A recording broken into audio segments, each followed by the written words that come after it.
Dr. Naik. This is Mary. I'm a Christian and a banker by profession. My question for you is based on your statement that nowhere in the Bible it's mentioned that Jesus Christ is the Son of God. And based on my knowledge and understanding of Bible, I have picked up two verses to quote, and I would like only your clarification in the light of Islam. The first one is Matthew chapter 3, verse number 17. And lo, a voice from heaven saying, "This is my beloved Son, in whom I am well pleased." The second is John chapter 3, verse number 16. For God so loved the world that he gave his only begotten Son. So whosoever shall believe in him shall not die but have everlasting life. That's right.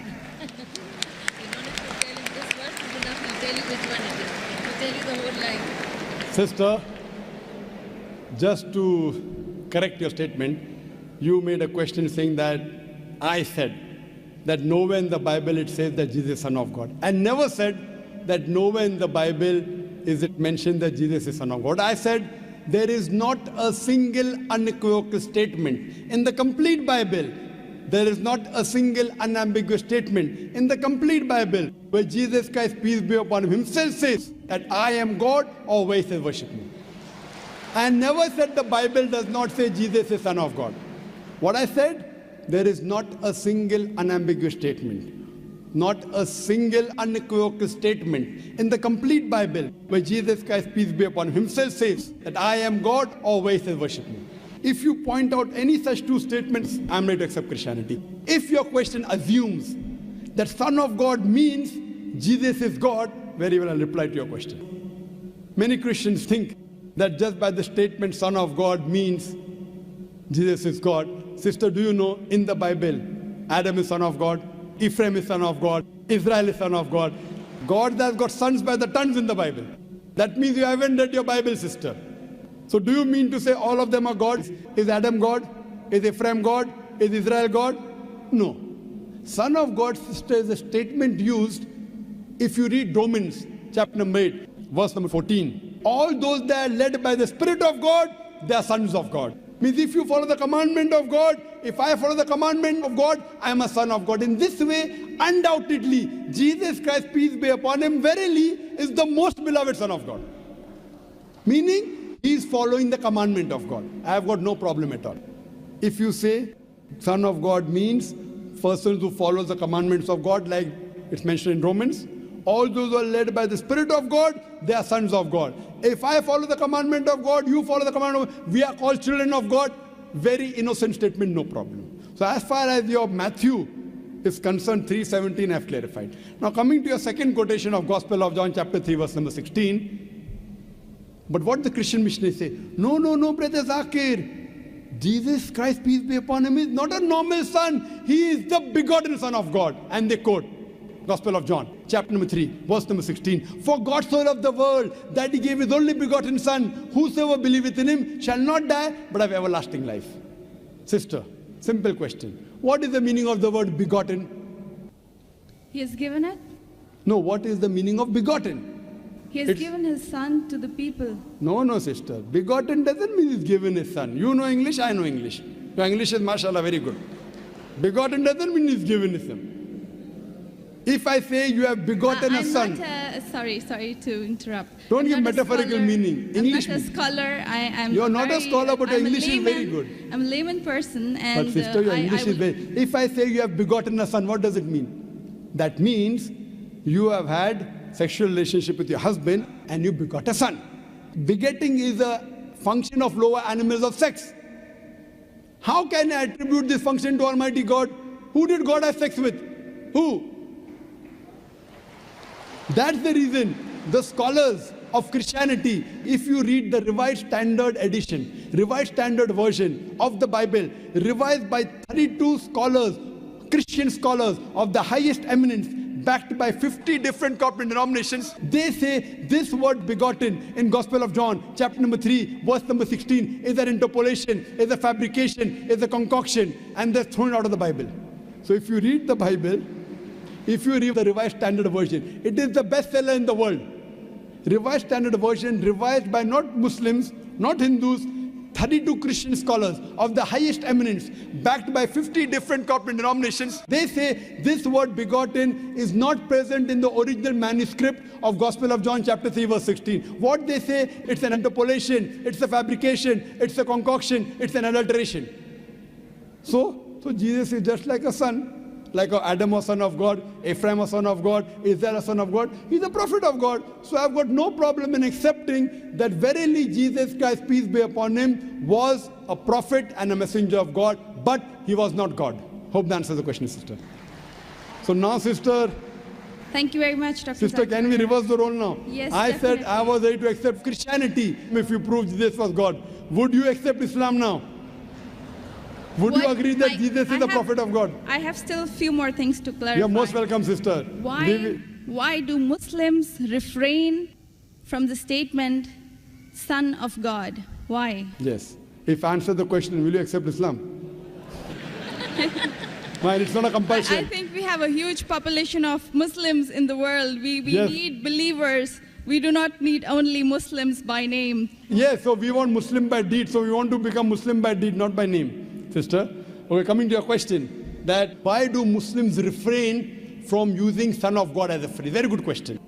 And that's the reason, sister, if you read the Quran has got 99 attributes to Allah subhanahu wa ta'ala. Ar-Rahman, Ar-Rahim, Al-Hakim, most gracious, most merciful, most wise. But Allah subhanahu wa ta'ala in his last and final revelation, if there's something like Old Testament and New Testament, Quran is the last testament. In his last testament, he has not used the word Ab.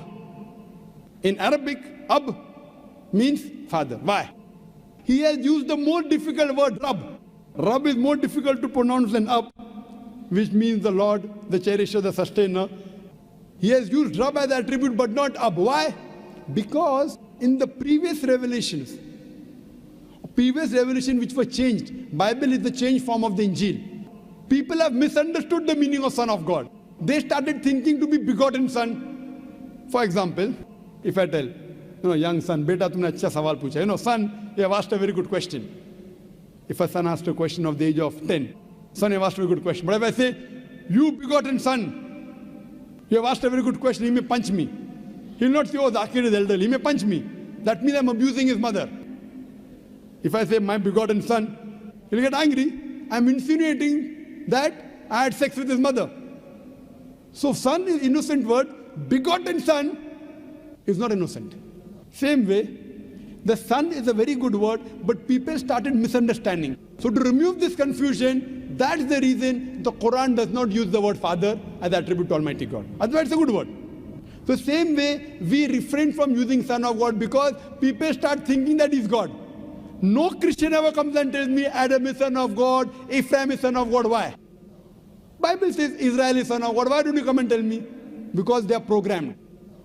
No Christian has come and told me that the Bible says Ephraim is son of God. No, why? Because they are programmed to believe that Jesus Christ is Almighty God. He never said he's Almighty God. And I told you earlier, in my earlier answer, he never claimed divinity. That means you're insulting Almighty God. That means you're insulting Jesus Christ, peace be upon him. That's what I say. If Christian means a person who follows the teachings of Jesus Christ, peace be upon him, we Muslims are more Christian than the Christians themselves. You know why? Because if you read the Bible, Jesus Christ, peace be upon him, it's mentioned in the Gospel of John, he was circumcised on the 8th day. We Muslims are circumcised, Christians are uncircumcised. Jesus Christ, peace be upon him, said that you have to follow each and every law of the Bible, each and every commandment. Gospel of Matthew chapter 5 verse number 17 to 20. If you break one law or jittle from the commandment, you shall not enter the kingdom of heaven. If you go to the Old Testament, it clearly says in the book of Leviticus, chapter number 11 verse number 7 to 8, in the book of Deuteronomy chapter number 14 verse number 8, in the book of Isaiah chapter 65 verse number 2 to 5, that you shall not have pork. Muslims don't have pork, but Christians have pork. So if Christian means a person who follows the teachings of Jesus Christ, peace be upon him, we Muslims are more Christian than the Christians themselves. The Bible says in the book of Ephesians chapter number 5 verse number 18 that thou shalt not have wine. It's mentioned in the book of Proverbs chapter number 20 verse number 1. Wine is a mocker. You should not have wine. Muslims don't have alcohol, but the Christians have alcohol. Further, if you analyze, there are various references I can give you. So if Christian means one who follows the teachings of Jesus Christ, peace be upon him, I say that I'm more Christian than the Christian themselves. If you become a Muslim, you are a more better practicing Christian than the so-called namesake Christians. Yes, sister. Can I ask something? Sure, yeah. all right. You're most welcome, sister.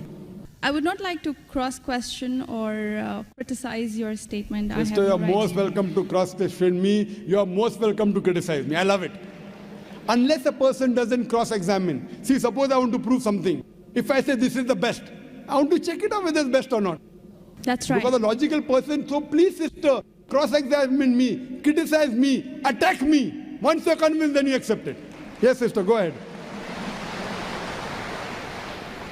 I will definitely not intend to do something like this.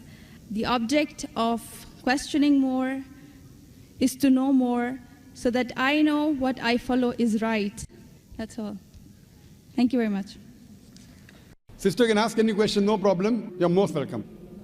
Whether your intention is very good, but I went to the extent of saying even your intention is bad, no problem. But your intention is very good, sister. So you can ask any questions and you don't have to accept Islam.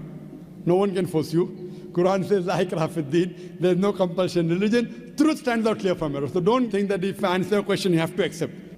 On the day of judgment, only give the evidence that I gave you the answer. Yes, sister. Any questions? Thank you very much. Yes, sister. You said that we Muslims are better Christians than the actual Christians. So the complete statement I made, if Christian means a person who follows the teachings of Jesus Christ, peace be upon him, we Muslims are more Christian than the Christian themselves. Yes, sister, your question. But this is not a layman statement. I do not have a specialized knowledge of Islam and as well as Christianity. And you can ask the doctors of divinity whether I'm saying is right or wrong. Yes, sister. Thank you very much, Dr. Zain. So what is the question that? That was my question, that why did you mention that we Muslims are better Christians than the actual Christians? When I said that, why did I say that? I think this is beyond my thinking, that why would a Muslim call himself a Christian?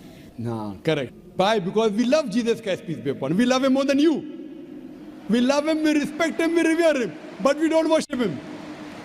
The reason I said this because I love Jesus Christ, peace be upon him. I respect him, I revere him, but I don't worship him. Because he never told me to worship him. If he would have told me to worship him, I would have worshipped him. So that's the reason I say, if Christian means a person who follows the teachings of Jesus Christ, peace be upon him, I'm more Christian than the Christian themselves. Because I love Jesus Christ, peace be upon him. I respect him, I revere him, but I don't worship him. So hope that answers the question, sister. Thank you very much.